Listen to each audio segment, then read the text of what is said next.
अपनी विभिन्न मांगों को लेकर विगत 17 दिनों से हड़ताल पर चल रही मंडियां आज खुल गई है, जहां मध्य प्रदेश अनाज दलहन तिलहन व्यापारी समिति के प्रदेश अध्यक्ष गोपाल दास अग्रवाल व अन्य व्यापारियों ने बीते दिन मुख्यमंत्री शिवराज सिंह चौहान से मुलाकात की, जहां कहीं मांगों को मान लिया गया। आज से प्रदेश की 250 से अधिक मंडियां खुल गई है।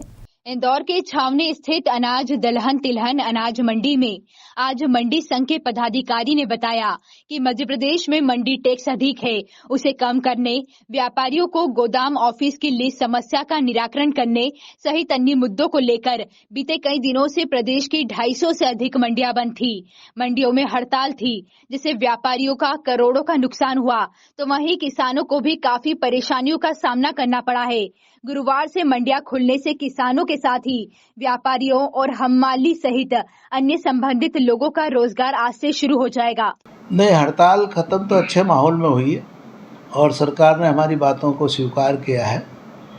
तकलीफें तो खैर आई, व्यापार तो बहुत प्रभावित हुआ। 500-700 करोड़ का रोज नुकसान हो रहा था और सरकार ने ये कहेंगे हम कि व्यापारियों की परीक्षा ली, तपस्या हुई, व्यापारियों ने हिम्मत के साथ डटे रहे।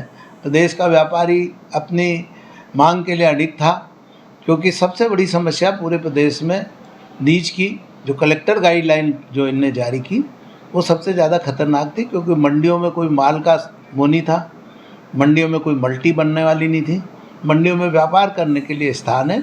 जब हम उद्योग विभाग के लिए लीज कम में ज़मीन देते हैं तो उसी प्रकार मंडी में व्यापार करने वाले को स्थान उपलब्ध कराना मंडी समिति का काम है और उसको करना चाहिए। 2005 में बहुत सरल कानून थे, उसका पालन करने के लिए हमने कहा और उसमें लीज शब्द को हटाने का कहा, नामांतरण की बात को कहा। उन सब चीज़ों को उन्होंने ध्यान देते हुए निर्णय लिया कि ठीक है, आपकी इस बात से हम सहमत हैं।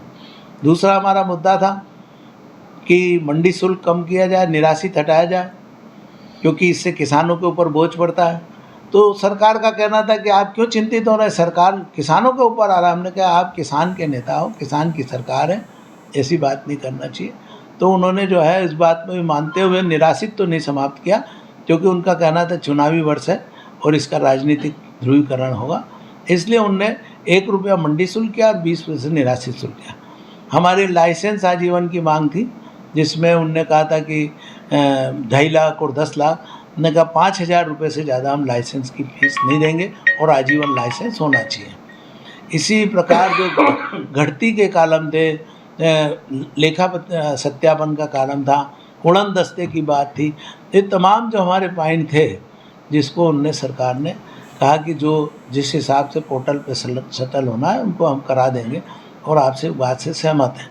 इसलिए व्यापारियों की बहुत बड़ी ऐतिहासिक चीज़ है कि व्यापारियों ने जो 17 दिन तक धैर्य बना के रखा उसका फल उन्हें मिला और उनकी सफलता हुई।